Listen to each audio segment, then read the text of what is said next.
The volunteers in all 50 states have asked me to run as a candidate for President of the United States. Jim Stockdale, our vice presidential candidate, and I are honored to accept their request. Few people in this country have been able to live the American dream to the extent that I have. And that was Ross Perot announcing his presidential bid in 1992. The self-made billionaire also ran for president as an outside candidate in 1996. His campaigns focused largely on trade and federal spending. Perot passed away today at his home in Dallas. He was 89 years old and had been battling leukemia. Dallas News published an article looking back on Perot's life and legacy. Cheryl Hall wrote that piece. She's a business columnist for Dallas News. Cheryl, thank you so much for being with us. To what extent did Perot shape today's political conversation? Perot, I think, touched the American heart in a way that hadn't been touched for years. Whether you agreed with what he said or not, he really tried to speak to the average person. He once told me that his hope was that his economic charts and his information would be the type that Forrest Gump could understand. And I felt he was talking to me when he said that. Wow. You know, Cheryl, Perot was a child of the Great Depression who went on to found two successful companies that made him a billionaire. Can you take us quickly through his rise in business?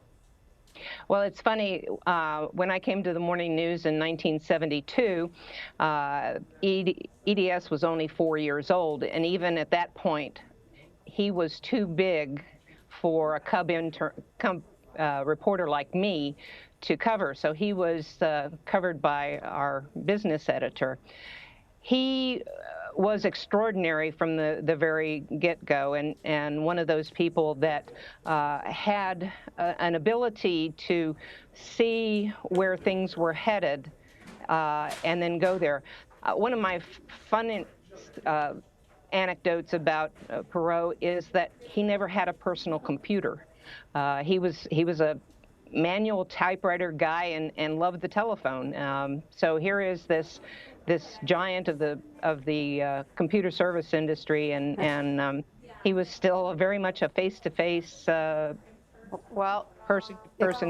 It clearly worked for him, and he, of course, was a renowned philanthropist. What impact did his generosity have on the city of Dallas and the country? I think one of his most important contributions was the early on funding of Dr. Robert Haley's work on the Gulf War syndrome, when many people thought it was a bogus condition, that it was all psychosomatic, and they were able to prove that it was chemical toxin that was attracting these veterans, and Perot believed in this and fought for this years before the rest of medicine accepted. There still are people who say it's controversial, but it's fairly widespread that Gulf War syndrome is in fact a disease. And Cheryl, Perot ran the most successful third-party presidential bid in American history in 1992. He went on to found the Reform Party in 1995, which focused on things like reducing the national debt and electoral reform. What led him to form his political ideology, and what legacy is he leaving on American politics? Well, the interesting thing about Perot is that he didn't need to run. And in fact, he backed out from the campaign in July of '92 because, from what I hear, he was fearful of the publicity that it was bringing upon his family.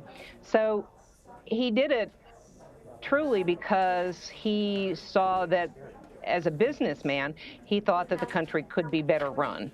I don't think that he ever had any, king complex where he just wanted to rule the nation. I think he just thought that he had good ideas that we should follow. Right. He was not the first successful businessman to think that of himself. Probably won't be the last. Cheryl Hall of the Dallas Morning News, thank you so much for joining us. Thanks for having me on.